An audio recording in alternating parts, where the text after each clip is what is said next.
You could take the boy out of Miami, but you cannot take the Miami out of the boy. Forever a changed man.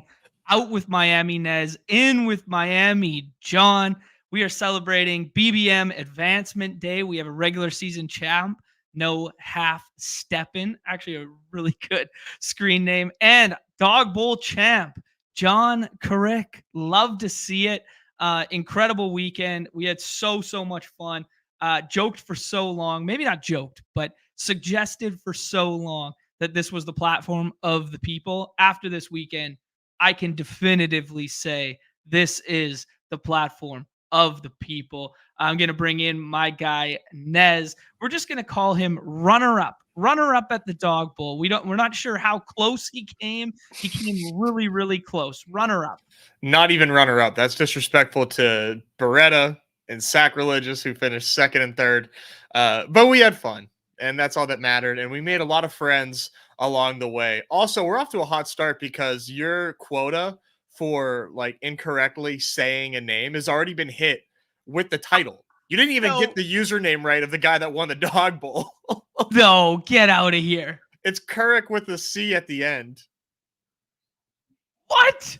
So it's not like his actual last name? I thought for sure it was with a C at the end. Maybe I'm tripping. Oh my god, the resounding disrespect by me. It is, yeah. It's with a C at the end. Yeah. I was gonna say, I was staring at this dude's name. I'm pathetic. Sorry, John. Honestly, it's something. It's nothing that we can't change on the back end, man. I just we'll change it. We'll change you a little bit there. Oh man, dude, what a weekend though. That was. I am itching to do it again. You know, like if we could run that one back, the running joke of the weekend that you alluded to in the past, that it's a movie, and then Berm kept saying it was a movie and whatever, an absolute Scorsese of a weekend. There we go. You want to just talk through it from the top, because I feel a little guilty, Nez. Though you are the one who had the shot at the 200K up top and had the sweat of the weekend, I feel like you didn't get to enjoy yourself nearly as much as I got to enjoy myself. because you were sweating the lineup, you were sweating the decision making. Even Friday night, you know, you were kind of like, I got to get some more practice reps in. We got to be like very disciplined about this. Whereas, man, I just got to sweat alongside everyone. You know, I was like, if a Njoku touchdown went down, I was like, yo, NF42 in the corner. You know, if Ayuk scored something, I'd point over here. Drake London scored 1 point over here. Like, you know, I got to just, you know, soak the energy from everywhere, where like your experience must have been completely different. What was the vibe as a contestant? Well, yeah, so I was taking it very seriously, and I wasn't necessarily ever like done practicing. I really wanted to keep getting reps in over and over and over. And what's like really funny is that all the draft rooms like were very different. There was one room where Josh Allen went top 5, another one where he slipped to like 10, and you know, things were just different in every room, which was cool. But when it was time for me to actually draft, though, I was feeling very confident. I was feeling, you know, very, very good about the draft itself. I went full, not full poker, bro, but I had the headphones a little bit. I had the headphones in. You know, wanted to just get in my own zone, kind of put myself in a familiar setting, you know, with usually drafting with some music on, and you know, felt good about all the decisions. You know, would love to have it back, but the day itself though was I mean, I was the exhibit A for Team Never Sweat, man. I couldn't. I was so locked in, like I couldn't, even though like I was locked in for just like, you know, a couple ladders of like maybe like 20K or 10K, 5K, ended up finishing with 2, which, you know, we're happy to come away with something. But I was just so locked into the sweat that I couldn't really enjoy myself. I barely ate. Like, that's a shame, because the food was really good. Had a taco bar in the corner, and then they were coming around with appies. Actually, when you bring up, you brought up 2 things there. That you never stopped practicing. That was like one of the things there. And then the food thing. The food one I got to hit on is Rad Thad, right? Rad Thad rolls the 101 draft slot. Set the reminder for everyone that he had the Jake Browning back stack. So we had Jake Browning, T. Higgins, and Tanner Hudson from the 101, right?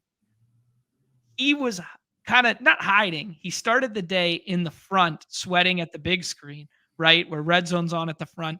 Then all of a sudden I see him in the back and he's kind of in the back corner. And I'm like, he must be back there just so he can get like ISO cam on the Bengals game. So I go back there to say what's up and whatever. And he goes, nah, I'm sitting back here because it's the closest to the kitchen. So when the fresh hors d'oeuvres come out, he was picking them off each time. I was like, dude, never stop grinding EV, huh? Just Never making sure stop he's in the most grinding. optimal position to get the hors d'oeuvres. That is amazing. Yeah, and then you talked about never stop practicing. Our guy Bretta James, I did an interview with him to one of the last ones that we were able to get there. Got him to open up a little bit. Said he would come on the show sometime in the future. Hell yeah. Yeah, beautiful to meet him in person and whatnot. But this guy ran his phone out of batteries during a live sweat final where, there's food for days, there's drinks for days if you want it. You could do interviews with Pete and I, you could talk to Josh and Hayden, do the mix and mingle. And he was full sicko mode still, 150 maxing while he was sweating the biggest cash of his life. He got 150 of the prime time in. Wow. Yeah. Man, just built so incredibly different. Unbelievable. So different. And he binged hoops last night. Yeah, and he bigs hoops. So he goes biggest score of his career, he said, was the second place for 90K there. And then he binks hoops last night for 8K. Dude, so sick. Yeah, it was awesome to get to actually like meet him and talk with him since, I see him as often as I do in the lobbies and, a nice little mutual respect for one another. I gave him his props, gave me some props and, made sure to congratulate him like after the game was over, just let him know, hey, great job. And, and he was still like not happy. He just never satisfied. Never satisfied. Never stop grinding. You love to see it, man. Dude, but evergreen statement just in terms of like the community that we met there, like whether it was Deposit Kingdom, whether it was directly affiliated with Underdog, whether it was our boy Knew Me Too in the flesh here. There we go. Whether it was Knew Me, it was just such a great group of people to all come together. There was at no point in time was it like, oh, dodge that convo over there, or that'll be a little weird interaction. It was like every single person that was there was just good vibes and someone you wanted to jam with. Hey, Numi. Sorry, I was muted. I was like, wow, what's going on here? No. Yeah. The only thing I was dodging was freaking Chandler over there. Trying to makes me do a tequila shot when Evan Ingram gets a tutty, and next thing you know, I see him like over there again. I'm like, I'm just gonna make sure I do not have a tequila shot number like 4 on the day. I still got to do a bunch of stuff. It was electric. There's so many stories that can go on, whether it be me absolutely getting dusted in hoops, just leaving John by himself there and having to sub in. We got to talk about that. Now that you brought it up. Oh, of so course. we play. You already did, but let's go. No. Okay, so for anyone who watched the Friday night show and saw the backdrop of the backyard, it sprawled to infinity, and there was yard games, there was a pool, and then in the back there's a full size court, hoops on either side, right? So I was shooting Jays kind of early on Saturday morning, and then this turned into, all right, maybe we'll run a little twos. Oh yeah, I brought my shoes too, and like this sort of thing. So we shot for teams, which was probably a big mistake because Hayden and Pete got a little size on Numi and I. Deceivingly, the Pete's probably like what 6'3" or something like that. Like he's got some he's length. Tall, and then Hayden's like Grant Williams out there. Like oh wow, that's a good. Love it. Yeah. And so we shoot for teams and we roll smalls. And what had happened the night before was it had rained pretty good on the court. So if you're basing your game on quickness, agility to the basket, first step and drive to get around a guy on a wet painted court, that's probably not the best strategy. So I'm going to say the bigs had a little bit of an advantage, but Numi ran out of a little bit of stamina. We were playing to 11s. Numi runs out of stamina when it's 7-4 and quits mid-game. He quits. 8-3. 8-3 at least. Come on, get a little bit of respect. Oh, It was 8-3, not 7-4. Okay, Yeah, sorry. 8-3. Same amount of same total. Yeah. We're not totaling up points here. That's not how it works. He You quits. did not change the point at all. Yeah, he still quit after the exact same amount of possessions. No. All right. Go ahead. He leaves me high and dry. And then it's like, all right, we got to get somebody else in this ball game. And I look over and I see our guy Noah. Noah is a unit, right? He's going to give me six. He's going to give me 6-6 in the low block. And Noah runs some of the social stuff, right? So we get Noah out there. Pete and Hayden give him no respect warm-up jumpers. Give him nothing. They just put him straight in the ball game. He's got the Nike Freeze, not even well-supported shoes. I'm like, you got to at least give my guy some warm-up jumpers. Anyways, real life cardio club did not go so great for Numi. Long story short. We got to put some context into this. The night before, after having 6 Modelos, which is a lot for Numi, and having a full. That sounds like a you problem, not a team problem. Let's get there. I'm getting there. I'm about to head back to the other house, and all of a sudden I see Oaks just make eye contact with me and just goes, and I'm like, and he goes, "Hey, leave your bag with him. You're coming with us." I'm like, it's 11 o'clock. Where the fuck are we going? We got stuff to do tomorrow. He's like, we're going out. So Numi, little old Numi, gets in a freaking Uber and is going down to a club. 4 vodka sodas later, everyone else is leaving. Oak's like, you want one more? And I'm good. Doesn't matter to him. He gets another one. So 5 vodka sodas later, Numi, which by the way, just bunked with the boys, just had a full on bro out with the employees. Just that nice little just bunk bed session with Oak sleeping there. So I'm just full on at this point, I'm I'm either going to need to go find the trees or I'm going to pass out dead. I got nothing left in me. Literally, so that photo of Pete just full on postering you when I'm standing. Oh my! Full on poster. That's a dead ass contest. That thing got blown out of proportion. That's a good, solid contest. I made him change his hand angle on the ball when he was going up. Yeah, because I'm sitting there flat footed. And John's like, "Well, shit, got to do everything myself," and just goes over there and just gets put on a little poster photo. It was great. I love it. While we're talking about stuff that was taking place at the house and stuff, the first clip together that is up on the Underdog social. It's a 30-second hype thing from the Friday/Saturday. They're going to be putting together, a full short of the experience so everyone else can live vicariously. But man, the grind did not stop for our guy, Luke, Dean, and Weems behind the cameras. Man, they were getting the setup for, our night show, then the morning show, then the show that Josh and Hayden were filming at the live final. Plus they were getting walk around stuff with Pete and I with the mics and stuff. Man, big shout out to the behind the scenes cameras guys and the cut together. We came back on after the draft on Saturday night. It was me, Hayden, our guy Dave, and Pete came back to the house together. And we're just jamming in the pool, going to order some pizza and whatever. And it's 1:30 in the morning. And Weems is still out there on his laptop cutting stuff together. So, these guys work so effing hard. It was big praises, big props to everyone involved. I wanted to shout out the content side of it for sure. But, everyone was just putting in absolute work. Yeah, you really can't overstate how well they executed and how hard they work. So absolutely I told those guys and I told Jeremy. I got to speak with Jeremy. It was really nice, cool to get to meet him.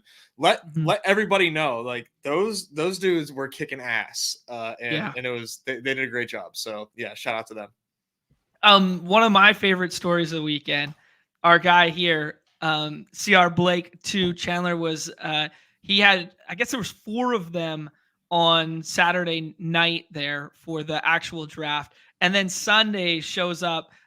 His brother rolled into town. His dad rolled into town. They had Team Blake t-shirts. They posted up one of the tables in the front there. Just such good vibes to have little pockets of contingencies cheering for one another. It was really cool to see.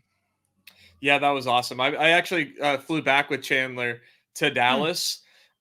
We were on different ends of the plane, but we were in there grinding full court press drafts all flight, him and I together, because we both max entered before we got on the plane. It was so funny. That's great, man. Love that. Any other highlights? And as we didn't fully get into your side of the thing, was it were you kind of like, I mean, you never wish you weren't in the final, but was it stressful for you to be in the final? It wasn't like so like yeah, there was stress, but it was a weird feeling, you know. It really Yeah. was. Like obviously I wanted a better sweat and I wanted a better outcome. You know, it was you just had to laugh at certain shit, you know, like watching the Amon Ra box score, because like Red Zone just like refused to show that game, even whenever they were across the 50, they just were never showing it. So I'm following along my play-by-play apps. It was definitely stressful. Wanted different results. You know, but definitely trying not to like beat myself up over it, you know, like over the results that we did get. I just gotta say, like the experience itself, you know, my results and my experience aside, just like witnessing like people get so amped for like touchdowns and stuff in real time was awesome. Like sack when we got that final touchdown, that last regular in a regular time touchdown, Lamar to Zay, because he had that stack. Like that was awesome. That raw emotion from him was dope, and I wish I could have felt the same. But that was just so much fun. And I was talking to I forget who about like other live finals that other fantasy sites will put on, and apparently like in those a lot of the times people will leave by like the middle of the slate, and people just like escort and get out because like you know they're not winning or whatever. But everybody stayed here and everybody was like, you know, for one another. So I think that's just like such a really cool and unique thing about Underdog is like there is like a very strong community. It's not just like a bit or a meme. Like there really is like a good friendly competitiveness about the whole thing, and everybody was happy for one another regardless of the outcomes that they had. So it was pretty cool to see. I think the epitome of that was we have a end sweat there, and it's Ayuk versus Debo in a little bit of a regard in that last like 10-minute, not 10 minutes, but like maybe last hour or so. And on one side of the couch you have Cognition sitting here, and then directly across from him you have John, who has the other side of it, and they're looking at each other, but then they're also looking at the screen, and they're also reacting to one another. And there was no animosity, no anything. It was just vibes back and forth, right? It was very cool, man, because there's a lot of money on the line. Yeah. And for everyone to just, be chill with one another and whatever, it's just the community angle, man. We cannot understate it. Yeah, like I was a host for some of the guys, and I was back there talking with Jacob Platson, who had a great finish himself. A lot of apparently he just had to be a qualifier when I was the host, because everyone up there was just crowding that top 10. What can I say? Direct reflection of their host. Oh, exactly. But all of a sudden I'm chatting with Jacob and met his dad wearing a twin shirt. We're just talking. We're vibing. Good Midwest boys up there, talking some North Dakota, Minnesota, having a good time. And that's when Chandler comes over, starts talking about they meet each other. They start going like this. Next thing you know, my favorite part is just, oh no, literally Chandler just going. We lost the kid. What? No, I got him. Him. That's so weird. You lost Numi? Keep rolling, Numi. My fault. You literally froze for me, but that was weird. That was weird. No, you're good. No, I didn't mean to interrupt. And yeah, it was that shot thing. But Chandler comes up and just calls it. He just goes, "If Ingram gets a tutty, his second tutty here, like we're doing tequila shots," and I'm just like, it's not gonna happen. Like I don't need to do it. Like I don't need to do another one and all this. Like I've already. And next thing you know, Ingram gets the tutty. He just goes right to the bar. He's like, "You're doing it." I'm like, I can't. He goes, "You're my host. You are doing it." I'm like, whatever. Fair enough. It was electric. Just sharing it with everyone there. Yeah, I can't say enough great things. I mean, meeting Beretta, meeting all the boys like at the Deposit Kingdom. And I think we are bearing the biggest lead of the entire show. Okay. Nez being the tallest fucking badge, bro. I mean, by a good 2 inches. The brother is a unit over there. In terms of, it's nuts. I had the good fortune of knowing that already. Yeah, you kept that a secret. You didn't want to blow up my ego too much by letting everybody know how much of a. There you go. Yeah, exactly. Oh, I mean, it was the talk of Twitter, talk of Discord. Just like, can we just stop for a moment and be how shocked we are that Nez is the tallest one. It's just like, yeah, I was. I guess I give too. like short king energy. I don't know. But shout out to Jacob Platson though. He was a pleasure to meet. His dad was his dad's a sweetheart. His dad is awesome. He had his whole town like cheering for him. Like they kind of sent him off in like a good luck Jacob style type of thing. And also like I just like looked up Jacob's name because I want to see if there's anything in like a town newspaper about it. This dude is ice cold. Like he kind of undersold like the way that he just like steps into big spots and performs. Did you know Jacob Platson, that's his username, not doxing him here, stepped into his high school's varsity football team as a freshman and played quarterback and was lights out for them as a freshman. After meeting him, this does not surprise me at all. The dude is calm and cool as hell. Dude's nails, man. Dude is absolute nails. And we'll pull up the leaderboard in a minute, but he finished 6th for a cool 35K. Dude, yeah.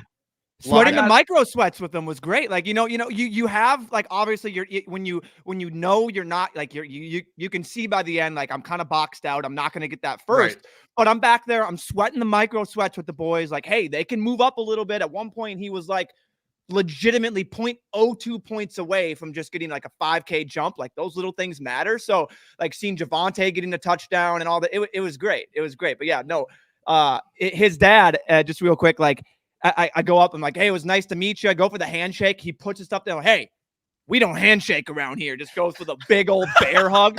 I mean, he did not let go for a good 10 seconds. He was just like, just talking to me. It was great. I can't say enough great things, but yeah. Oh, that's great. One thing with Jacob, we were talking a little bit about like his actual draft strategy and his whatever, and one of his targets on the week was Odell Beckham, and he said he wanted Odell Beckham in the last round, and Odell Beckham only went in one draft, and it was his draft right in front of him, and Sobe took it, and the backstory with Sobe is he sold a crypto punk to Odell Beckham. So wow. I don't know if it was a bit of a bit that he took Odell or if he's buying into this new usage and his, best usage on the team as the wide receiver. But Jacob was all over that Odell pick and wanted it instead of the Jonathan Mingos one with the last round there. And he could have done some absolute damage on the leaderboard if he was able to obtain that one. And he went in no other draft other than Sobe's. So that I found it very interesting. Wow. He's obviously and Jacob had Lamar, correct? Sharp. Yeah, I believe so. Yeah, so he was trying to set up that stack with Lamar. And then we're sweating overtime there, and all of a sudden the most the worst run out of a punt return like a 3-and-out punt return in overtime. Like, oh well, never mind, that game actually doesn't matter in overtime. So there you go. Bigger. Let's start with the winner and then work backwards, Des. We'll get to that. Yeah, it was the Lamar stack. Oh my God, with a C. John Kuruc, like the last is like Rick and Morty. I had to ask, and I'm pretty sure I said it wrong. So I went back to the house on Sunday night and watched Josh and Hayden film their live show. Man, absolute pros. Just like the amount of like they were taking notes all day long, didn't skip a beat. Wasn't even like they were at a live final all day long and exhausted. And whenever those cameras start going, and those guys were like boom, boom, boom, had all the info, all the takes. It was a pleasure to watch and learn from. But this live final moment. Oh, sorry. The reason I got to that was I kept interviewing John, because he was leading almost all day, right? So I kept going on. And before every single interview, I was like, dude, remind me on the last name. And he's like, because he told me everyone has pronounced it wrong his entire life. So I was like, remind me again. Okay, cool. I got it because it's not pronounced the way it's said. And then we're about to go live for the Sunday night show. And Josh goes, yeah, okay, how do I say it again? And I'm pretty sure I fucking told him wrong after I We're said probably it not even saying times. It right now. No, I got it in writing because he's going to come on and do a winner's circle. He couldn't do today. He had to catch up on some real life work stuff because he missed Friday and blah, blah, blah. Yeah, he's got to put in his 2 weeks. Yeah. Love it. He's going to come on the 21st, I think. Thursday the 21st is like the tentative day that I have for him, and I really want to get his perspective and stuff. But yeah, let's just talk about the lineup and stuff. I can't even remember off the top of my head. Was he in your draft, Nez? No, he was not. He was, Okay. I believe, the one before me. Okay, cool. Yeah. What'd you guys think? What'd you guys think of the winner? What'd you guys think of that? I mean, how about like, I will never in my life ever give a shit about weather conditions ever again in football. Ever. Yeah. Ever. This was supposed to be the one weather slate. This was supposed to be the slate that weather actually was going to matter this time. Breece Hall, 22 points. And I mean, even though there is weather, like, yeah, but most of that was in the air. Breece Hall, 22 points. Cooper Kupp, 21.5 points. Lamar Jackson, 32.6 points, with most of the damage coming through the air. Like, yeah. Fuck the weather. Well, that one did get better news closer to lock on Sunday. So like the Rams game did kind of like trend in the right direction. Rams-Ravens trend in the right direction, whereas the Jets and Texans one trended in the wrong direction. But as you alluded to, I mean, Zach Wilson still just went nuke, which nobody's ever said in their entire life. Yeah, no one ever wanted to say that. But unfortunately, it's the reality.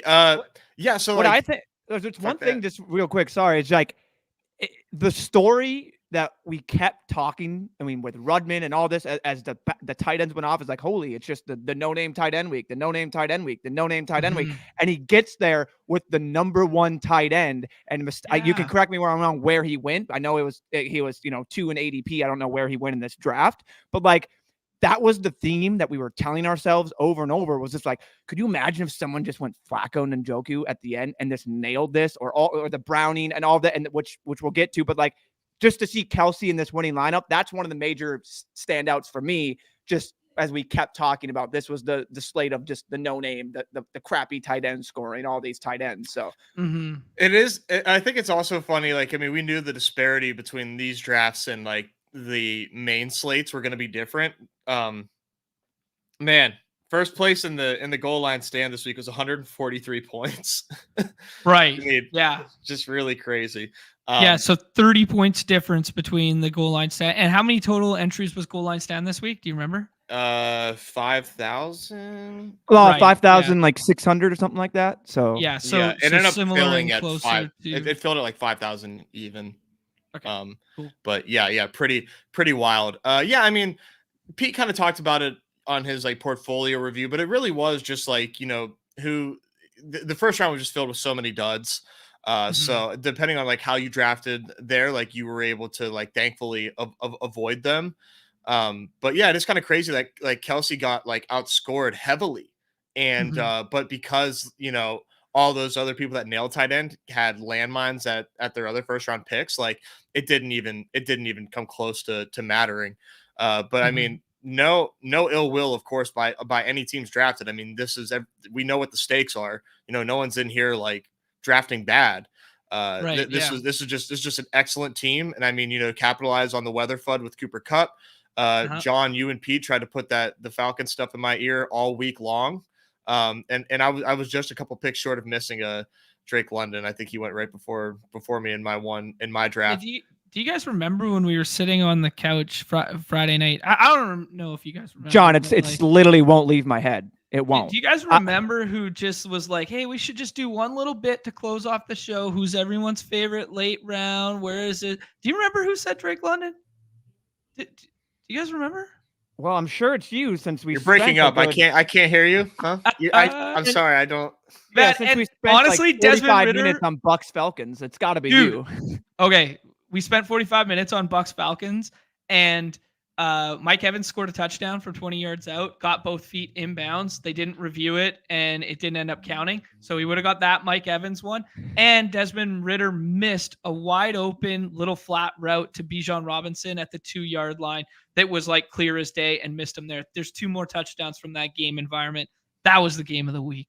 One thing that I just remember vividly is getting on and off the clock and saying, okay, like, we don't need the injury to happen tomorrow. Let's not have that big one where it affects a bunch of lineups. Let's not have it. And then 15 times. Oh, gritty. He's gonna gritty this and that and that. And then all of a sudden, what? Like just a series into it. JJ's holding his back out, going to the hospital. I'm like, yeah, well, I will not be touting for the rest of my life because it's just was just the worst outcome for my touts. I think when we get back to the slate stuff here is like the landmines was the biggest thing, right? Because we had some big high end projectable plays that were going in every single draft in the first 2 rounds that flopped. You know, the Amon-Ra St. Brown one flopped, Laporta flopped, Keenan Allen. I mean, he ended up salvaging with 9, but wasn't going to win you the slate. Jamar Chase flopped, even though the game environment popped off. Zach Moss flopped, who, you know, we all loved Zach Moss, and I had 38% of him in the other BR contest that I was jamming on Sunday morning. It was we thought you had to nuke the onesies, and even the teams that didn't get there because the high end premium projectable plays didn't get home. So very, very unique slate in that. But I don't know if Nez, you saw the Sunday morning show where I gave you your flowers because you were right, man. Guys did push up the onesies, pushed up the premium quarterbacks. We saw Josh Allen go super high, at 103 and 105, I think. And the furthest he fell was like 107, I believe, something like that. And then, some of the premium tight end stuff as well was noticeably pushed up. So, you were definitely right that the contest was going to be drafted different than the goal line stand practices and stuff. The goal line stands were nice just to like see what combos felt good, but like I knew that like it was going to be so different at the end of the day. So once I had that Bears stack, like I thought that like I was like, okay, like I'm able to draft similar to how I'm used to drafting, which is just like, taking the condom off and hey, let's bet on this game environment and maybe play that slate out a couple times. Maybe things, break my way, a little bit more often, but not like, calling it run bad or anything. Like I made a pretty exploitative stance on one game. Half of my lineup was all in one game, Yeah. So. I will say that I do think you ran a little bit bad, not in terms of the result necessarily, but I do think you ran a little bit bad in terms of having 3 duped players with another lineup.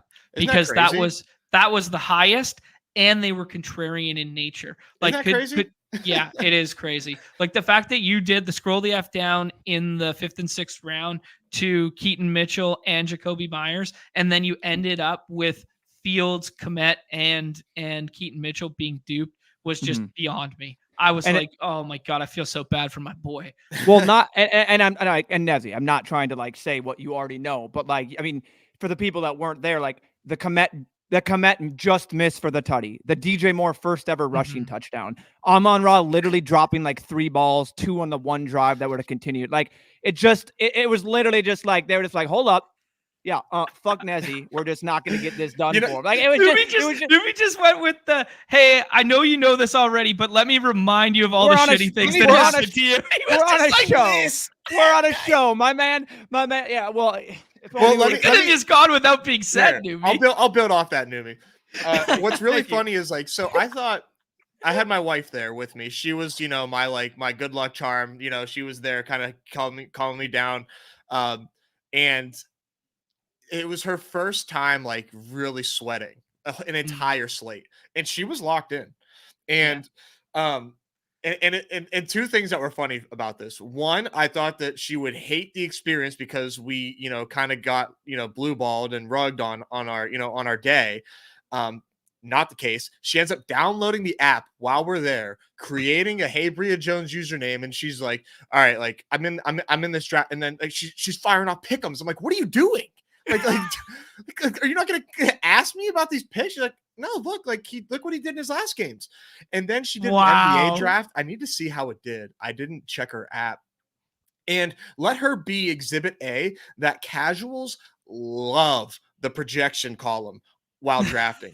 She wanted to take like Miles Turner, like in the 3rd round. She's like, look at his projection. He's projected for 41 points. I'm like, don't do that. I don't care who you take. Don't take Miles Turner that early. And then the second thing that was funny is she is like, like she's not used to sweating and whatnot. She was like getting ready, didn't have anything typed up, but was like getting ready to like send Amon-Ra St. Brown a message on Instagram of like being mad.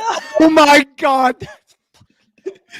When you wonder where these messages come from, this checks out, right? I mean, it's just so fun seeing a brain like so green to the fantasy and the sweat experience, like experience these emotions for the first time, and like you're like, wow, like that is crazy that this is like the first thing that comes to mind.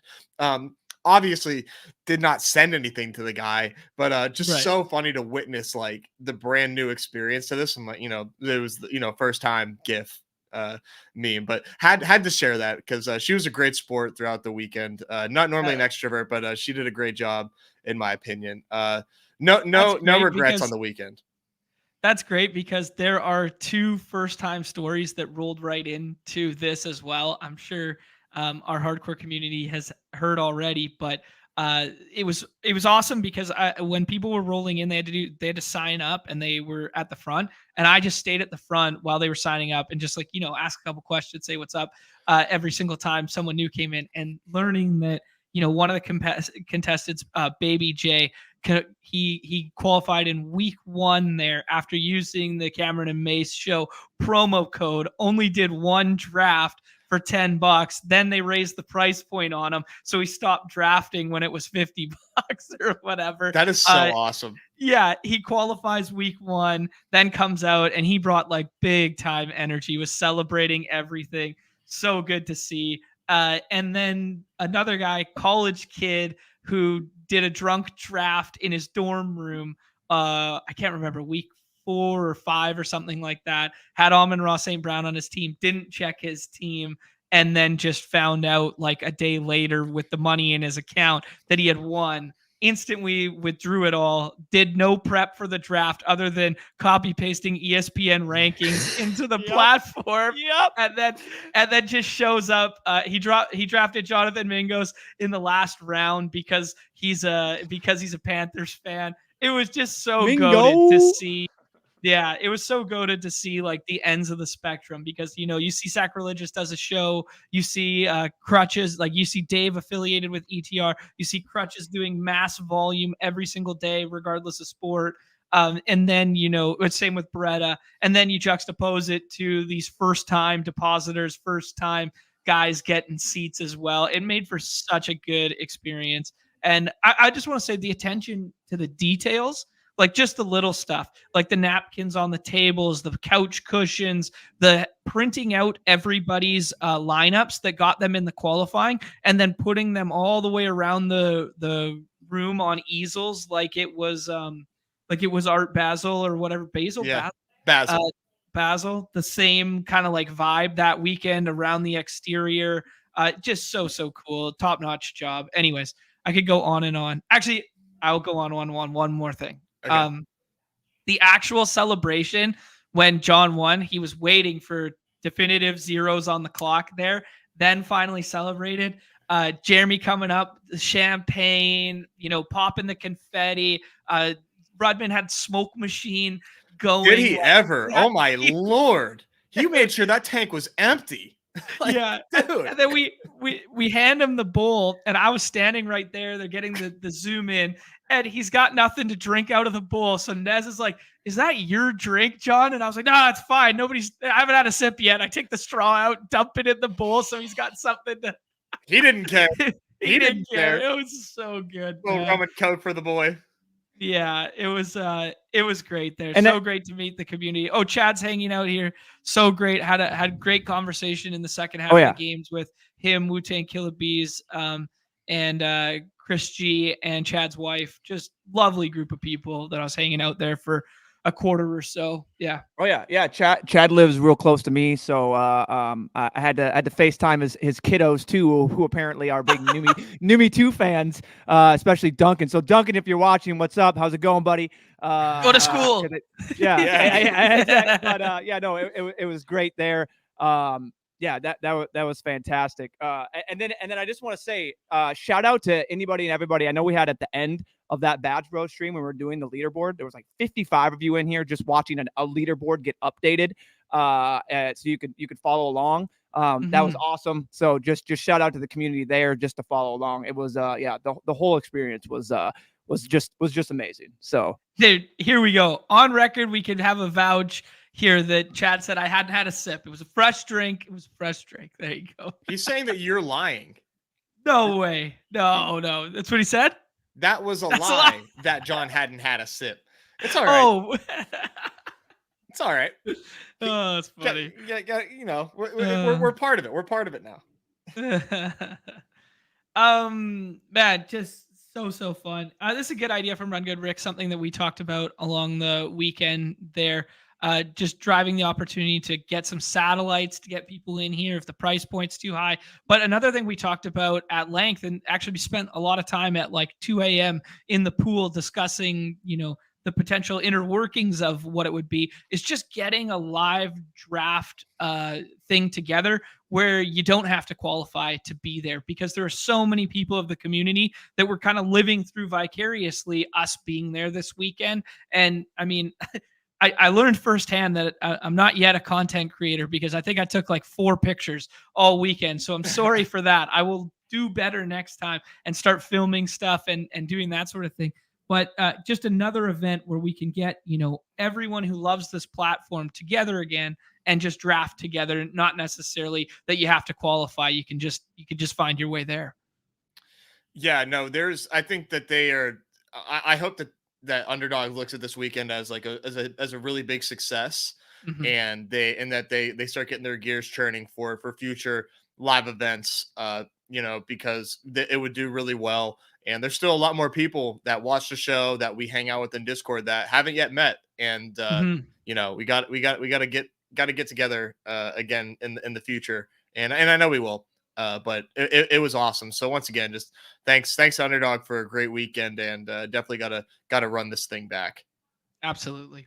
Anything you guys want to say on the main tournament? Maybe you could, I saw you were flashing the lineups there, so everybody can get kind of like, one last look and one tie a bow on it. The Brees Hall pick, man, that turned out so sharp for both Sack and for Jacob. And I can't remember who the third player was with it, but yeah, that Jonathan Mingo 3 in there instead of, and also, missed touchdown over the top there for him. Deep shot there that Bryce had missed. But if he had got Odell on that team, I kept feeling for him there that it could have turned out. And then Blake's team there, Chandler had the Bijan Robinson. We were sweating the goal line carry there. And then they had Algier in late, and then the missed swing pass there that could have pushed the slate in the right direction for him. Yeah, man, lot of fun. Lot of fun this weekend. A lot of good people out here. Had a good Sunday. Yeah, incredible stuff there. We good to you guys want to bring up the BBM stuff and talk about happy BBM Advanced Day? Numi, I know you got some insight for us in terms of payouts and when people should be looking at their account balances and such. Correct. So we'll just start with weekly winners has been paid out, and that is good to go for today. As for the following everything else tournament eliminators, all the other ancillary tournaments, including our main flagship BBM, that'll be coming tomorrow. So if you don't already follow the Underdog Drafts account, I would highly encourage you go over there and give that a follow, turn on noties. So I'll just read it straight word for word that we just tweeted out about 20 minutes ago. It's best ball regular season advancements will be taking place tomorrow. You should be getting emails too, just to kind of if you're not accustomed or aware of how the payouts work, check your emails. Everyone will be getting one there just to show how payouts and advancements work, because I know that's always a little confusing time. But yeah, tournaments will advance in order of the fewest to the most amount of teams, basically, or drafts that are advancing. So to put that to example, like the Big Dog will have the littlest or the fewest amount of actual drafts being advancing. That'll be like the first one, and then down the list, and then we will end with BBM. Obviously, it's going to have the most amount of drafts, going to take the most amount of time to get advancing. So that's how that's going to work. You can expect like, hey, why isn't Puppy and all this? It's going to go from fewest to largest. We will also be having a thread under that where we'll be letting you know when each tournament is going to be paid out and advanced. So if you want to go and follow that tweet and follow the thread, you'll be able to just check that out and say, hey, Big Dawg advanced and paid out. Big Dawg 2, Pomeranians, all of these, you'll be able to check and follow that. We'll be updating you as that goes. So everyone knows how that's going. Perfect. No, yeah, well summarized. Good insight. Thank you. Yeah, this is the weekly winners is always a nice little pick me up in the same regard that the gladiator stuff is too. You know, like had a tough Tuesday night slate. I don't know. Ooh, gladiator bonus. Here we go. We're playing Wednesday as well, and that'll be coming. That'll be coming tomorrow as well. So tomorrow you're a lot of bank hitting that account for everyone. And I just want to say, Nezzy may be bearing the lead here. If I go look, is that a 7,000 over there for week 13 and then a 6,000 for week 14? My boy on a little bit of a heater over here. Goodness gracious. Printing press. Absolute printing press. Unreal. Yeah, I wish I carried over to the other contest, but you didn't complain. You had a nice little pick 'em, didn't you as well? If I'm it helps soften the wound a little bit. So what was 55x? Wow, I totally missed that. I tweeted it out too with the low confidence interval. Low confidence interval. Look at that! My boy put in some work this weekend on the pick-ems. This one right here. DJ Moore, Christian McCaffrey almost hit it on the first play. Yeah, he was the last one I was sweating too. So that was really nice. Yeah, this was from Thursday. This was like a 2.5 previously. Yeah, before the injury. Yeah. Gotcha. Yeah, so like that was the first one to hit. So I was like, oh, we might have a shot. And I had a ton of CLV on this. DJ Moore went up like 10 yards. CJ Stroud went down like 40 yards. London stayed the same, and McCaffrey went up like 2 yards. So I was already feeling pretty damn good.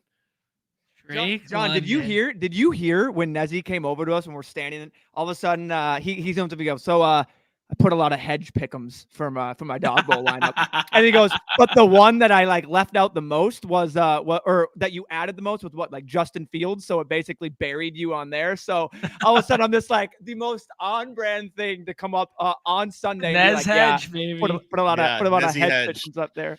Yeah, I could have made a lot of money if I hedged on Amon-Ra, but no regrets. No regrets. No regrets indeed. I'll bring up the BBM thing here. When everybody's looking through their BBM stuff, obviously Underdog has the big leaderboard there. Boom. They have the big leaderboard available to you, but also we got to give a shout out to bbmdb.com, Diablo_2 on Twitter, and his name's Pat. It says it at the bottom there. Patrick Donovan here. And you could just go ahead and look up, your own teams, your combinations of teams.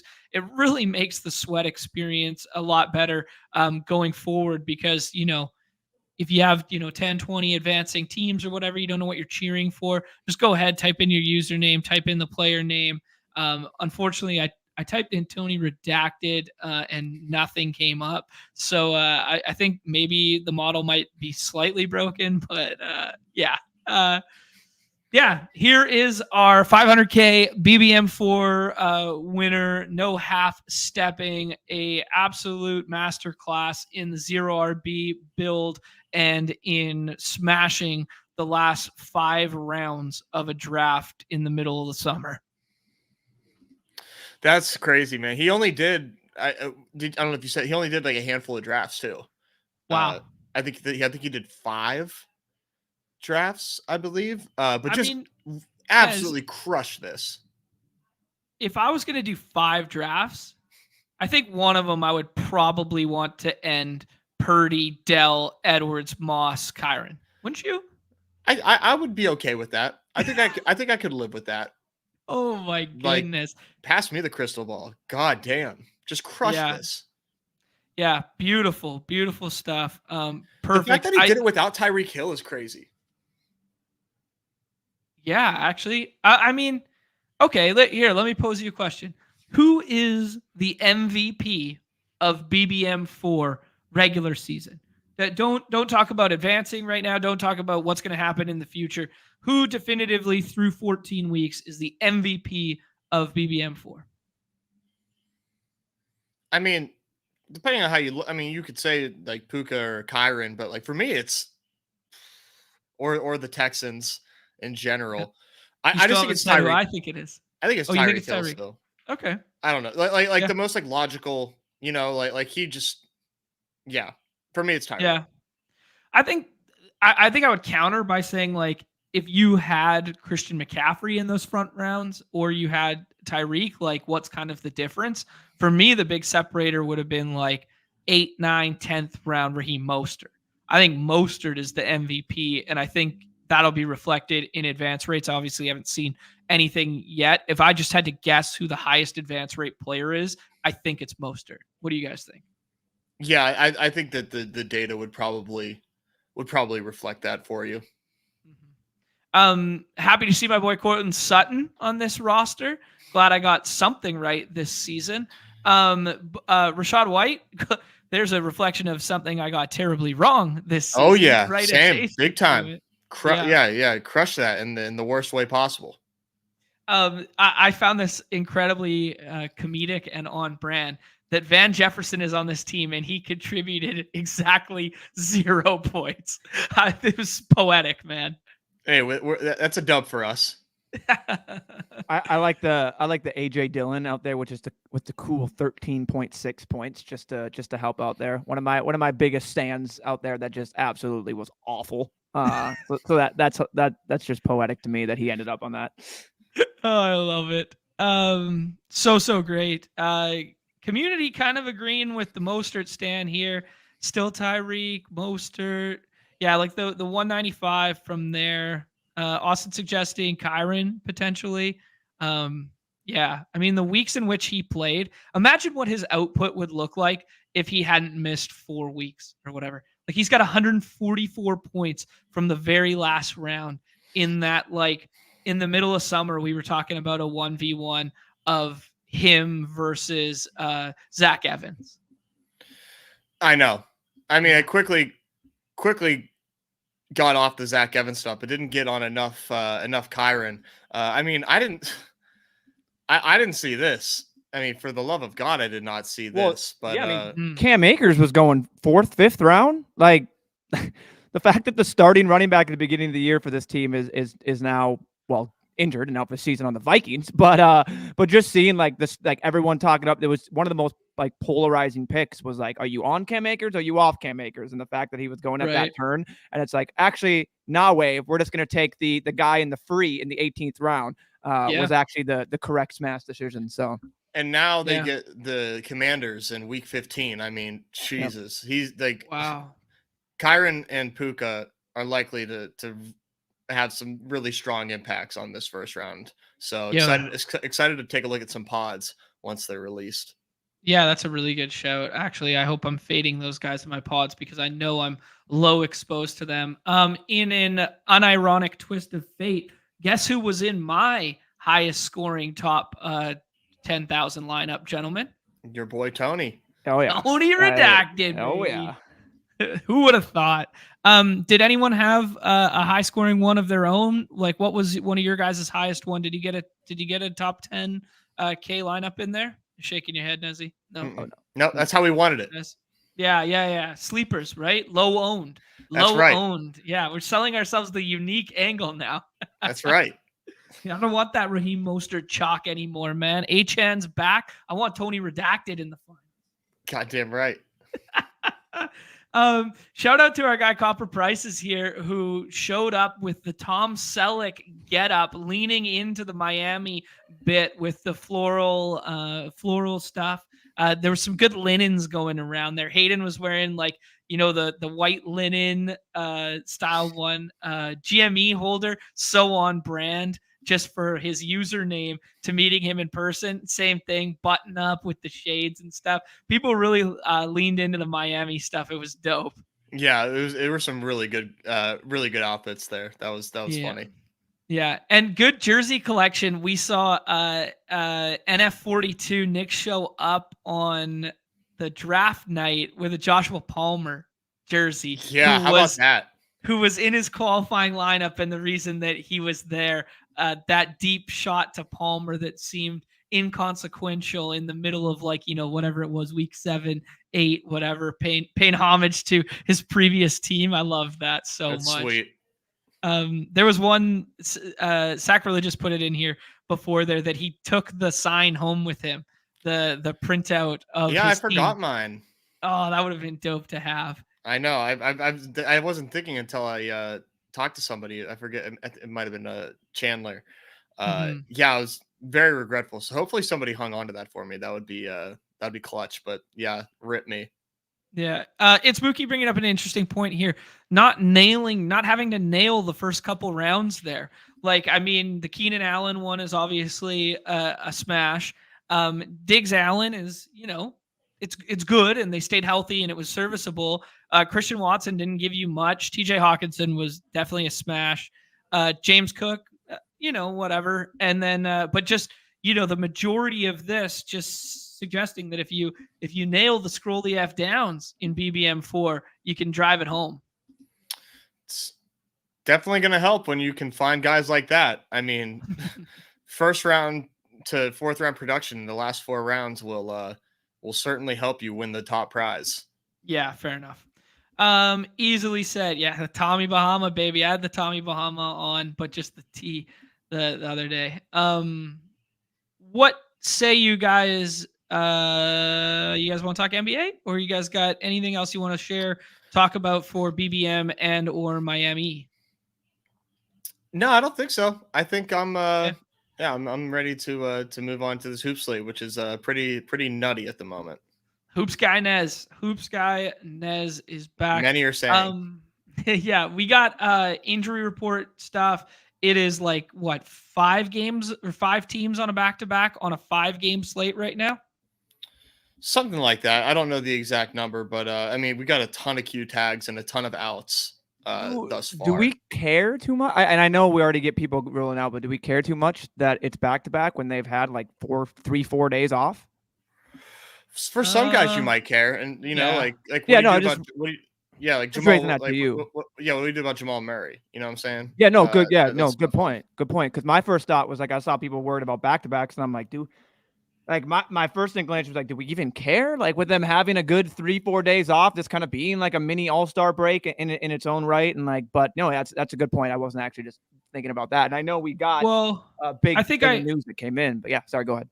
I think I really care about the Luka one because I think it directly hinges upon the LeBron and AD one. So like Luka has the front end last night. Kyrie sits. Luka balls the F out, plays a ton of minutes. And now the Lakers have their first game since the play-in tournament. Wouldn't it just be so conceivable that this is like the first game in which the LeBron Q is legit? And normally when we get that midday news dump for the Lakers, you get a P tag on Anthony Davis. Today we get a Q tag, and it's injury/illness. So I think that one feels like a little funny business after they pushed LeBron and AD so hard to win that in-season tournament.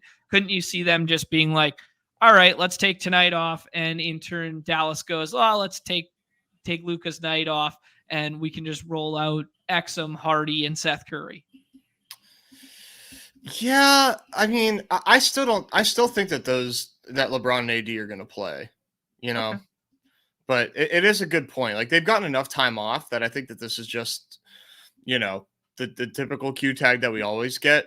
But that's just my opinion. I have no actual reason to think that other than just like my opinion.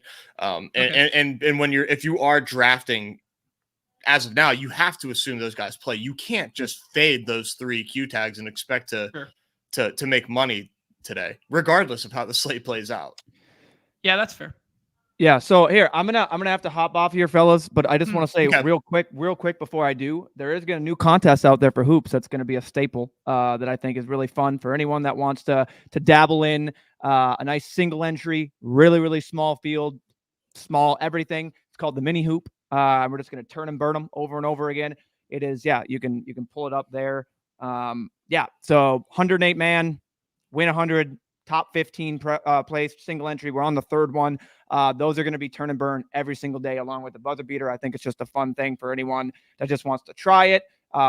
It's really, really, really simple. So we're going to be doing that as well.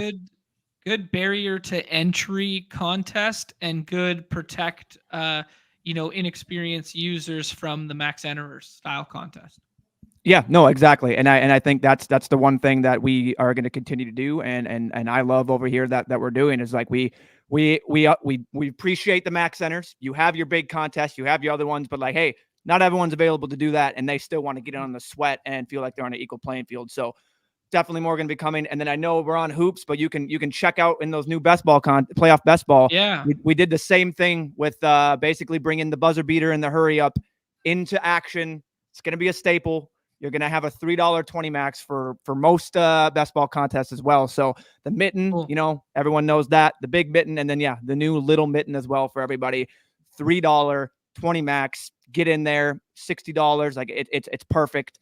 And then, go check out John Boy Beats as he put out his nice little proprietary, how that looks and rates and everything. Contests are looking pretty spicy out there. So hope you all enjoy that. Anyone has questions, hit the DMs. Be glad to answer that. And I appreciate you guys letting me hop on for this quick hour. It was a blast meeting the brothers in Miami. Well, as Nezzy would say, a movie. Got my favorite picture ever. That's not my profile picture on literally every single site. So it was great. It was great. But I'll let you guys go talk hoops. I appreciate it. Everyone have a wonderful day.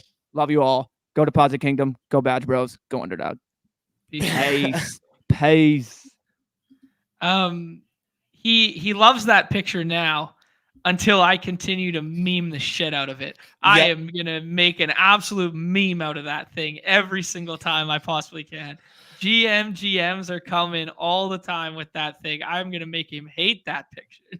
There's one thing we know, it's you will certainly do that. I mean, I love the contest structures, obviously, with the mitten stuff. We'll get into it more when we actually do the mittens. We've yet to do a playoff style stream. So I don't know, between the next couple days here, I think we're going to have to definitely mix that in, right? I need like one more week of clarity. Okay. 30 teams are still live to make the playoffs. I mean, it's not obviously super probable for a lot of them, but right. Yeah. Like we have so much like things that are not clear and just a lot. It's a weird state of affairs right now. I think that's a pretty beautiful thing for playoff style contest though, because like if you want to get a full Onslaught Bills stack that is late, like it's available right now. If you want to do whatever, and to your point of the 30 teams, I think there's 30 teams mathematical. I think there's like 24 where the probability is like between 24th and like 18th is almost interchangeable. Yeah, right? They're because like separated by one game, I think was what Shefty said. Incredible, man. Great to see parity back in football, no? Like just in a vacuum? Yeah, but like not like this. Why? What's wrong with that? That makes for good ball, no? Come on, dude. The product is when the parity is at the expense of like the health of the players. Oh, I see what you're saying. Okay, so you think the parity right now is because there's been so many key injuries, like just in general? So many injuries. Yeah, like that's a large part of the parity that's happening right now. And it's like, and I wouldn't even call the teams that are like fighting for their lives good. You know, this is definitely haves and has nots. Fair enough. Okay. Yeah. Well, maybe the reason for it isn't great. I still kind of like having it. How about that? If you enter these drafts, man, like I don't even know that you can call it parity. You know, there's just a lot of teams that are live to make the playoffs. And then there's the 49ers. It's unlike anything that like I've really ever seen. And I do wonder, you know, what are these lineups going to look like if the Niners make the Super Bowl, and how many players can you reasonably stack for the Niners? It's just a weird state of affairs. That's why I'm personally waiting, and I will blast off starting next Monday once I have more clarity. Love it. LeBron James, pleasure to meet us this weekend. Love it. LeBron was in South Beach. I don't remember meeting LeBron this weekend, but pleasure to whomever was that? LeBron James. Of course. You don't remember meeting the king? No, I don't know. You know what? You know what actually was a huge miss by, me in general was I didn't look at as soon as the Dolphins weren't on the main slate, I didn't even think to be like, oh, they'd be at home at Monday night. I would have stayed another night and gone to that game, especially knowing that Oaks, I mean, I wasn't invited by anybody, but I would have just gone. I would have just shown up. I would have, bought a single seat adjacent to them once I saw, Oaks big Titan fan went to that ball game with some people. That was pretty cool to see. That's sweet. That here we go. Got a big dub. There we go. Drop UD handle. There you go. Love it. Okay, we just got an influx of 3 p.m. Eastern news. Eastern time zone, definitively the worst for watching sports in the history of planet Earth. Just wanted to throw that out there. We just got those ones that we just talked about: Luka, AD, LeBron, Jamal Murray, who's been like a perennial Q tag. Alex Caruso one kind of matters because Kobe White's been balling the F out just in general. Seeing no Jokic on here, despite it being a back-to-back, is a pretty encouraging sign, solidifying him as the 101. Would you agree there, Nez? Definitely. Okay. I'm going to go to the lineups here for a second. We got a couple games where like this feels like a good basketball game in Cavs Celtics, but it also just feels like an absolute slogfest. That being said, Jared Allen, probably the most mispriced player on the slate right now that we got an early rule out for Evan Mobley and Q tag on Big Cassius, as we like to call him. Cassius, these lineups, Levert. Yeah, it's 12-point spread here. Kind of surprising, but that's just how the Cavs have been playing lately. Is just they just really have not been that good. So this is interesting. We had the Mobley out game for Jared Allen against the Magic already. Yep. And Jared Allen fell flat on his face. And I think that's going to suppress his value quite a bit. So I am excited to take 6-round Jared Allen today. I don't think he's going to get much steam because of that box score. And with no Mobley, it's huge. So I think we should see 30 minutes for Jared Allen. And, on a slate like today, where, the 6th round is pretty poor, this is a nice breath of fresh air down there. I will throw out a big scroll the F down 6th rounder that I've done. I've only done 2 drafts, admittedly. I'm not back to my usual things. I had a nice sleep in this morning. But I like Jaden Hardy. Jaden Hardy closed last night. He played 34 minutes, something like that. A little bit of leverage if Luka sits. And even if Luka doesn't sit, he could definitely get some more extended run tonight with the Q tag on Tim Hardaway Jr. It was Seth Curry who started over him last night, but Jaden Hardy off the bench looked really nice. And I think he's got a big ceiling if we get the Luka out tag, as I think I'm leaning in the Luka out, AD out, James out direction.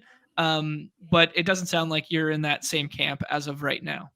Yeah, I think that they'll play. I think they'll play. Okay. Any love for Jaden Hardy if Luka does play, or just only if he's out, swap guy? I probably won't take him. If Luka's out in the 6th round, I guess.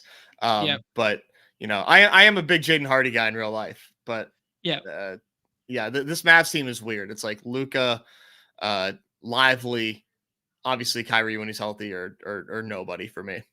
Okay, sounds good. Any of the Lakers stuff that you're getting to right now, or contingent plans if LeBron or AD sit tonight? No contingency plans there, but definitely looking at my boy Austin Reeves tonight against the Mavs. Russ, I think, is in 6th round consideration, just the way that the slate is kind of breaking at the moment. But Reeves over D'Lo for sure. Okay, I like what we saw in the in-season tournament of them confirming your and I's priors, where they went back to Reeves as the closing lineup, Reeves over Russell when they run point LeBron. So when they know when their team is playing their best, most formidable playoff style basketball, that their team is better with Reeves on the floor than Russell. Yeah, it's interesting. Like, I don't know why he just doesn't start. Chad in the chat is Exum. Not he is. Yeah, He definitely overlooked is. him. Yeah. You know, when Dante Exum came out, I was like a full hype guy. I love these like international guys who are like kind of lanky and whatever. Like I loved Zinger's going to be the unicorn, and I loved me some Dante Exum when he first came out. There was one other guy who I really liked in that same range and draft class time that ended up playing for Sacramento. I went back to the well on this guy so many times. I can't remember right now. Someone will remember in the chat. I'll think of it. Same area of like Dante Exum's like draft years. I can't even think. Yeah, I can't either. He wasn't as high a draft capital, but he definitely flopped and then moved on later. Sounds right. Bulls. I was surprised to not see a Q tag. Maybe it's just because Levine's out. I wouldn't rule it out that on the next iteration of the Bulls on a back-to-back report here that you would see DeMar DeRozan Q. That's kind of what I was anticipating, not going to lie. That being said, this basketball team is very, very bad right now, and they do not play fast, and they are getting the Denver Nuggets tonight in Jokic. Michael Porter Jr. been a nice click for me in the 5/6 round, a little hedge off of Jamal going or not playing, rather not going. That was kind of my thoughts. And I clicked Kobe White's name once as well. Anything from this game you're liking, Nez? Vooch and DeMar for sure from the Bull side, and Kobe White. I think with or without Caruso, I think Kobe White still is a really good pick. Like no Levine there just really opens things up for everybody. And you know, they need those DeMar minutes, and he's a bit of an Iron Man. So definitely like that. And you know, this game isn't as much of a blowout risk as people think. You know, 7.5 point total. I mean, it's a much tighter spread than Celtics Cavs. But so from the Nuggets side, I think it'll be interesting. Like, I don't think Jamal Murray plays, but I also think that it's probably closer to a 50-50 than a sure thing, even though, you know, that they do want to be careful with him. He balled out last night against the Hawks. So Reggie, I think, becomes maybe 6-round viable. But otherwise, I love Jokic, Gordon, and MPJ today. And if Murray falls to the 6th, I'll dabble in that. Okay. Yeah. I mean, his ADP right now is like 21 ? Something like that. Pretty rich. It's pretty rich. Yeah. But now that we got things ruled out in front of him too, I think he's going to keep going up because, you know, Kevin Durant was at like 10 or whatever, and now it's ruled out. Who else am I blanking on that was up there? We'll look at it in a second here. The other one that I was just checking the injury report for is Levine's already out, but Torrey Craig and Patrick Williams, I thought were going to have Q tags. But they both have probable tags now. So Caruso's the only Q that could potentially shift some value there in terms of, I guess you would just give a couple more minutes to like Kobe White or whatever. I don't think we have a Clippers injury report yet. I just pulled up the 2:30 Eastern. No Clippers, no Kings injury reports as I scroll to that next game. Just be mindful, both teams on a back-to-back. Sabonis was going in the 3rd round yesterday, and now all of a sudden, you know, today he's the number 2, number 3-ish pick, while they have some other Q tags falling behind there. Him and Fox just do this, man. Whoever had the best game more recently, just flip ADP slots over and over again. Anything to say on Clips Kings that you like, players you're expecting, not expecting? Cautiously pessimistic on Kawhi Leonard. Okay. Don't think he plays if I had to like take a guess, but Paul George and James Harden, I am drafting as if they are playing. Kings, I don't think we're going to get any funny business on the Kings. Like everybody on their team just tends to play. So it's, you know, Fox, Sabonis, you know, maybe Keegan Murray in the 6th, but probably not. And Monk, yeah, you could do Monk in the 6th for sure. He's been playing pretty well. I haven't done a ton of drafts yesterday. So. He had a Q tag coming into yesterday, then played through and whatever. I mean, when Monk goes good, like they're fine just like running small and like taking someone out of that lineup and letting him play alongside Fox now, which makes Monk like way more enticing than it used to be, because they used to rarely overlap minutes. Now they kind of overlap a bit, and it's, you know, it's a fun basketball team to watch when they're running small and fast. Mhm. The one other one I would drop is Russ right now. If we think Kawhi doesn't play tonight, the second unit that they run with Russ, like Russ's like per rate per minute stuff has been beautiful to watch. He's been playing off the bench. He had 16 minutes, 14 minutes, and 16 minutes or something like that. And he still scored more than 20 fantasy points in all of those. If you open that up and you give him like 25 to 29 alongside, he doesn't even have to start, but just alongside Paul George with that second unit run, that's kind of like what they like to do and what they have been doing. A big fan of that. Big fan of Russell Westbrook in the 6th round right now, both as a contingent play off of Kawhi, and if you get multiple Qs, that ADP is going to push into like the 20s, 25s eventually, right? I don't know that the steam will get there just because the box Okay. scores just haven't, you know, he hasn't hit 20 minutes in like the last 3 games at least. Mm-hmm. But if Kawhi is out, I think then you can definitely get some Russ in your lineups. Okay, cool. Like it there. Suns Warriors here. We've already got Kevin Durant ruled out. We've already got Grayson Allen ruled out. Bradley Beal is back. I think my bro science, whatever, agreed with what Chip just said in the comments here, is that Devin Booker was my 102, especially with all those Q tags behind. It is weird to take him in front of Luka, but I am very scared about the Q tags in that game, much more so than you are. I could see myself pushing up Devin Booker to the 102 today and getting very exploitative over the field, seeing point book usage without KD there. It's not smart. No, in my you opinion. don't like it. No, Okay. because you're going to end up with like 90% Booker. And if anybody in that Lakers, like if you're just like thinking nobody plays in that game, like Yeah. I just don't think that that's happening. And if they do play and you fade, those guys are gonna project super well. Like and that's a very fun matchup, that Mavs Lakers game. If I was drafting now, which is like I'm really not, I'm trying to push things off as much as I can, try to get a lot of information on a slate like today. I don't want to fade that. But Booker's obviously in a great spot against the Warriors. Like with or without KD, he's an excellent click. I have him right now 5th, you know, so I have him above Sabonis. And I think if you just do that, like you're going to end up with a lot of Book. So do you have all 3 Q tags in front of him then? Oh yeah. Okay. So you have it Joker, Luka, AD, LeBron, Booker, Sabonis. Correct. Okay. Yeah, that checks out. I guess I'm a little just like more bullish in terms of my lean on that game, which may or may not be intelligent at this point in time. Let me bring up the platform of people here, switch back, get the rankings tab open here, look at the NBA just to illustrate what Nez was talking about, suggesting that Sabonis is closer to De'Aaron Fox than Sabonis is to Jokic there.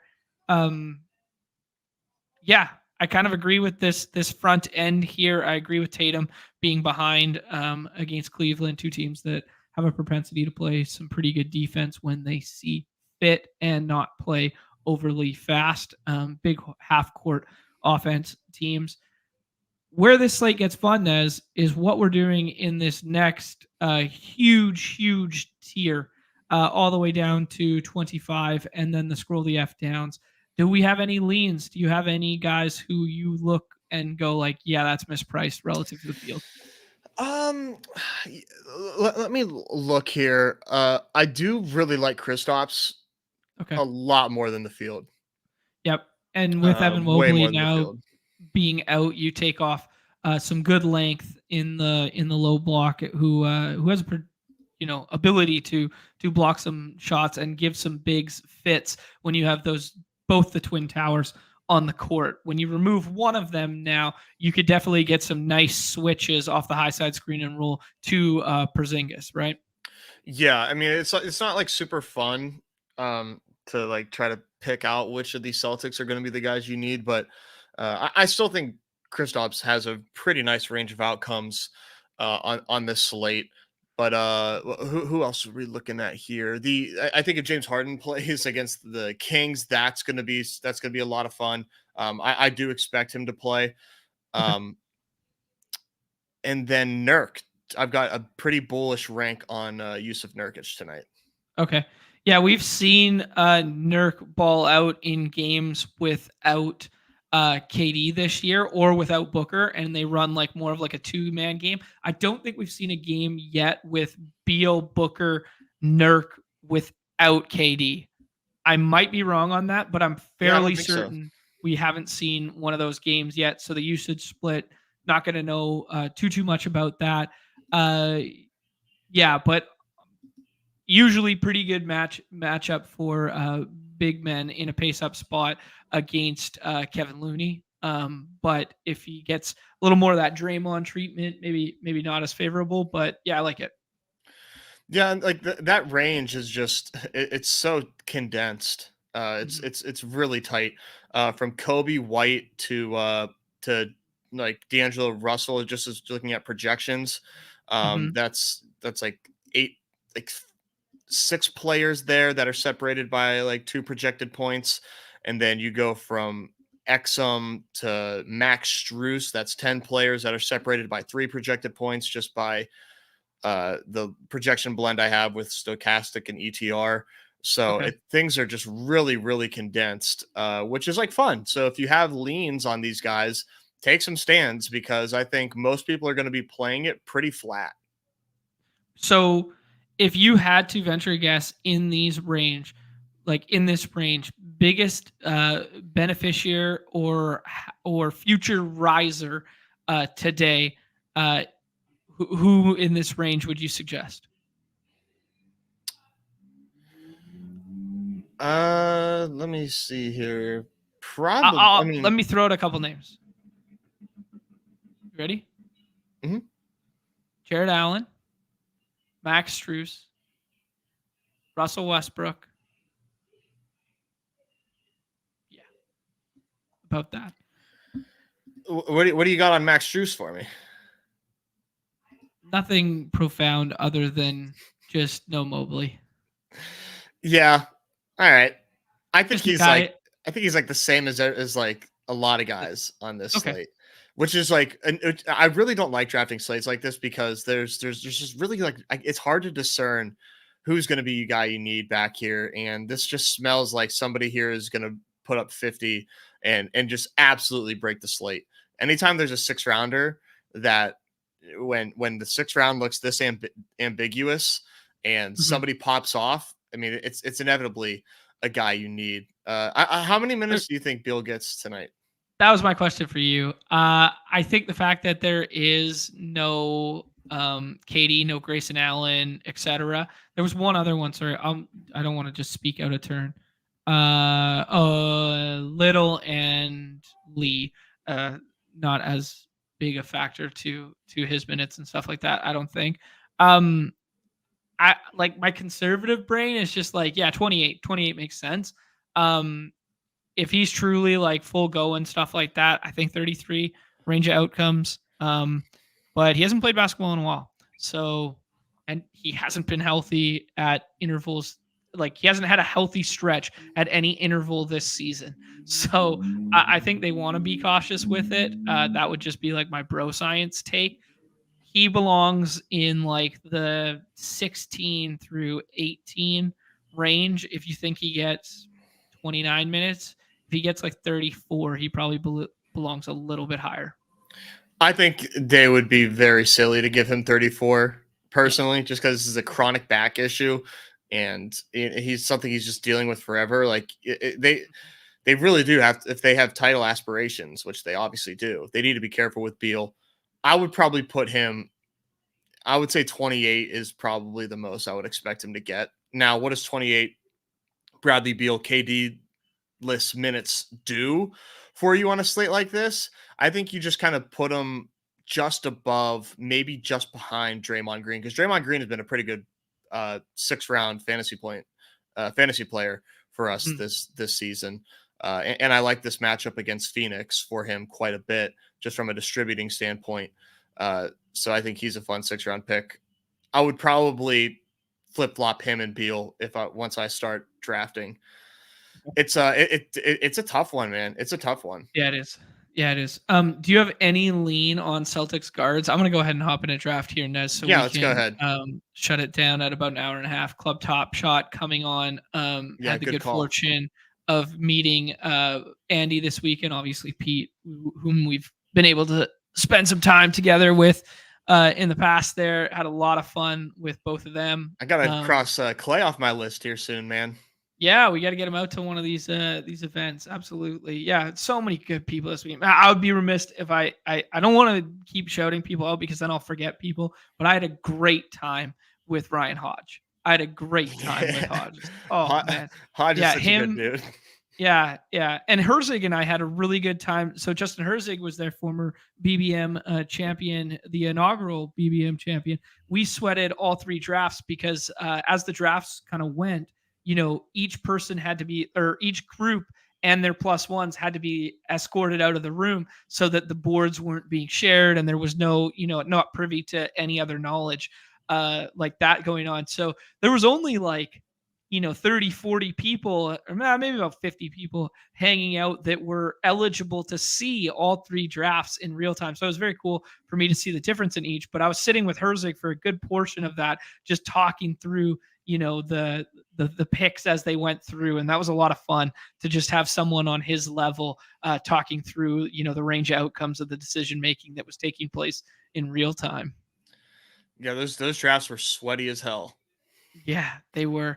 It was interesting though, Nez, because obviously you were only in the room for yours. The only headphoners were you and Dave. That you guys were kind of like the super locked in ones there. A lot of mobile drafters, a lot of computer drafters. Some of them had a more loose and fun dynamic and a little bit of shooting the shit. Other ones did not. Yeah, it was interesting. I'm really looking forward to seeing a bunch of the footage come out. I know, me too. Yeah, it's gonna be really good. I'm itching for another one, man. That was just this is fun and competitive to draft against people, as often as we do, and we see the names in there. It's competitive. Drafting in person was a whole different competitive feel. Mm-hmm. It was fun. Yeah. So this is AD for you. You're just going up and soaking up those Q tags. It is for me. If I'm if you're drafting right now and you're not taking Q tags, I don't know what you're doing. Yeah, that's fair. I mean, yeah. Here's another one we would love to see. Sam Wilson, love to have you out there, my friend. Yeah, when Hoops Live final, believe me, it was discussed. Believe me, it was talked about. Yeah, when California Live final, that'd be fun, Zach. That'd be great. Yeah, let's swing things over to Pacific time. That way we can sweat in the morning. Get in bed at a reasonable hour. Yeah, it was so weird too. Okay, well, let's make a pick here first. Is this Tatum over Curry, Mitchell, etc. for you, Nez? To me, that's kind of a cutoff in the tier. For me, this is Jason Tatum. Yeah, me too. Yeah, it was interesting to do a full day of Sunday, all the games. We did record the show in the morning, then Josh and Hayden did a show.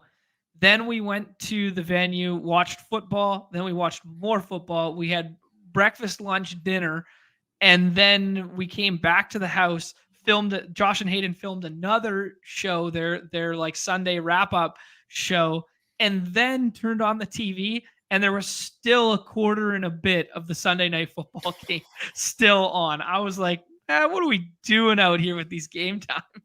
It's bad. Even just the hour difference from being from Central Time to East Coast is just God, I feel so bad.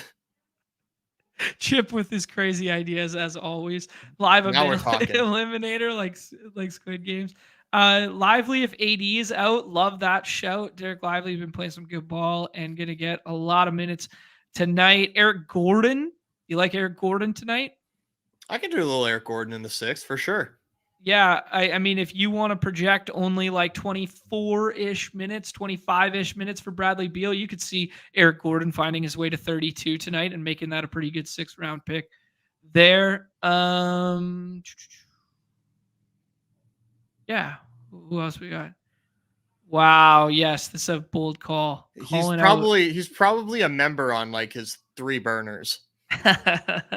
All right. Do we want to pair Jaylen Brown with Tatum?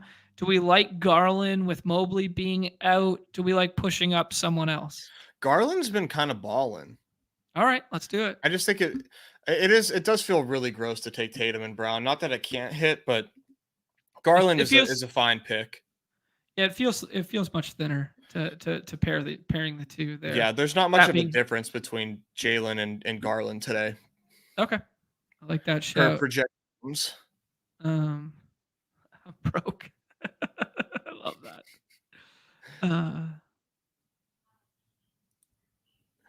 This is interesting.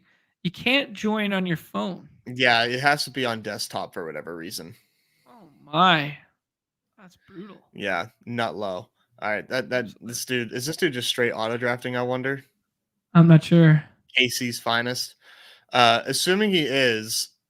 Wow, so we just bullied Chip into giving us money. Hey, look at this brand new member to the channel. You don't say. Oh, Chip man. Skylark. Hope you hang around, our friend. John, did you unpack yet? Yeah, I did last night. Oh. I was actually, I'll tell you about my flight.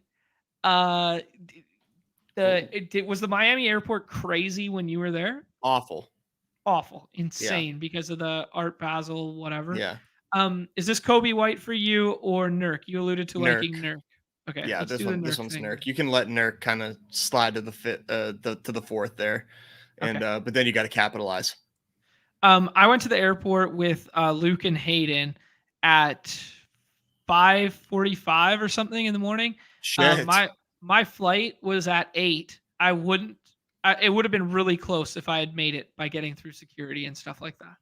Like it was crazy. Yeah, security was awful. I mean, when you combine just the crowd, like the sheer number of people from Basel, plus the type of people that are visiting Art Basel, they're not necessarily fast-moving individuals. So security's crawling. There's too many people. They're all probably still experiencing the things that they took and or are hungover as balls. I got there super early and like I was grateful for that. A lot of people were sweating bad. Yeah. I really gained a new pleasure for how great the Vancouver airport is comparatively to some of these other places I got to do.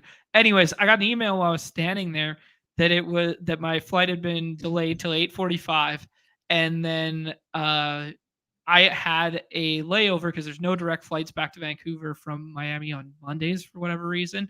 I had a direct flight there, but on the way back I had to go through Denver, and my layover window was 4 minutes. What? Between flights after that 45 minutes. Were you a runner?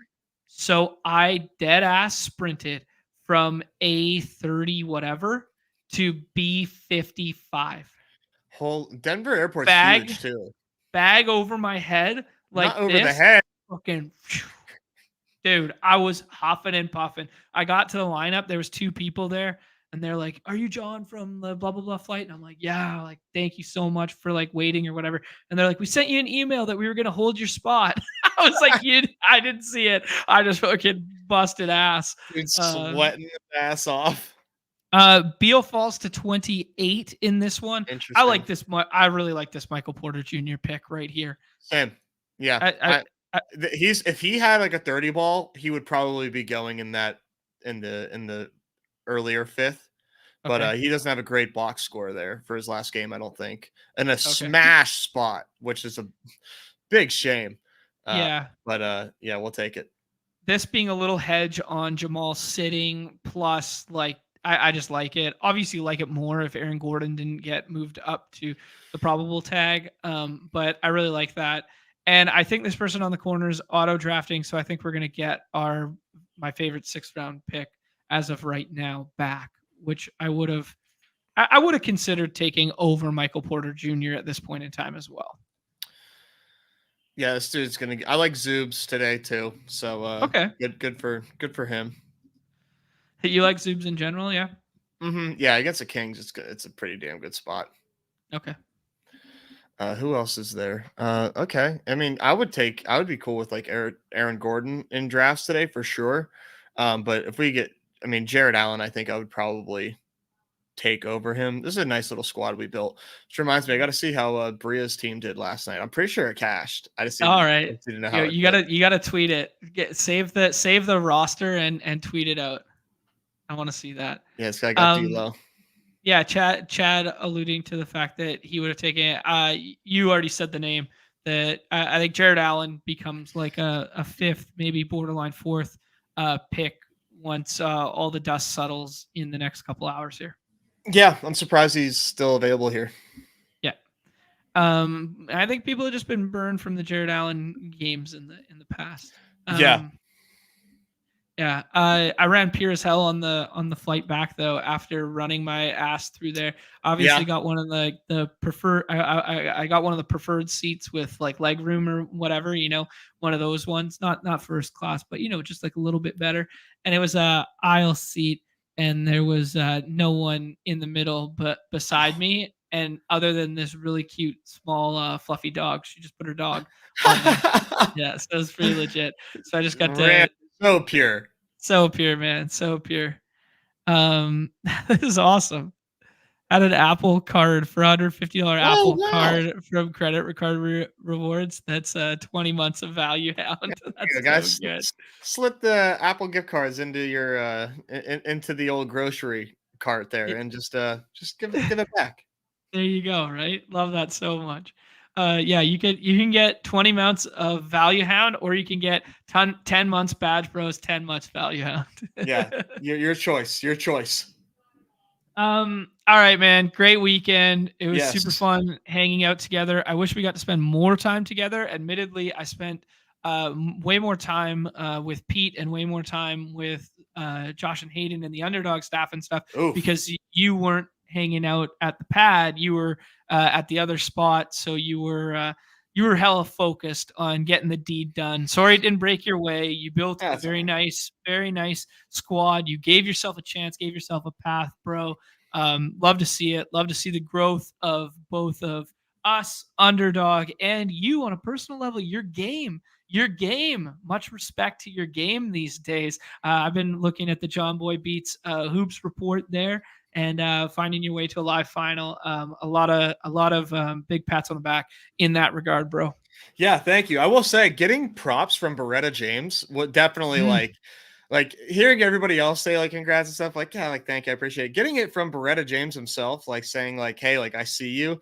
That was the validation that I needed. So no offense to you, but getting it from Beretta himself, like I didn't think that I could get a compliment out of the guy, and lo and behold. But no, I appreciate that. It was a fun weekend. I came back from that feeling like hella rejuvenated though, in terms of like, I want to just go heavy at this shit right now. Like, you know what I mean? Like I was like, man, I want to start 150 maxing hoops every day. Like I want to you gotta get, you gotta get like back. It's a grind, but you gotta do it, man. It's been pretty good. Been pretty good for me. Yeah, this is my vibe here. Closing the influencer deals there. Actually, the Sunday night, I learned a lot from just talking to Josh a little bit, talking to Hayden a little bit, like just what their process is. Even like stuff as minuscule as like thumbnails and stuff. Josh was walking me through as he was building it for the show there. But yeah, anyways, tons of shout outs to all the people. Had an amazing weekend. I'm sure the stories will continue to rain through on these streams as we continue to go check out Pete, Andy, and Clay, and I'm not even sure who else is on there today for Club Top Shot. Had a blast with them this weekend. Please hit that thumbs up, notification bell, subscribe. We'll be back tomorrow. Do you think we're going to do the definitive BR preview tomorrow, or do you think maybe we'll do a little mitten stuff and push it? No, let's do the BR preview tomorrow. We got a big one. Damn straight. Definitive BR preview coming your way tomorrow, and hope everybody's Advance rates are great in your BBM stuff. The money will be slowly funneling into your account over the next couple of days. They're starting tomorrow, so go ahead and follow that Underdog draft account. Any parting words, Nezzy? See you in the lobbies. See you in the lobbies. Good luck to the Hoop Streets tonight. We'll catch you guys tomorrow, most likely 3 p.m. Eastern, I think, tomorrow. Yeah. All right. Sounds good. On behalf of Nez and myself, everybody's favorite time of the show, the end. Peace. Still Miami, Nez in my heart.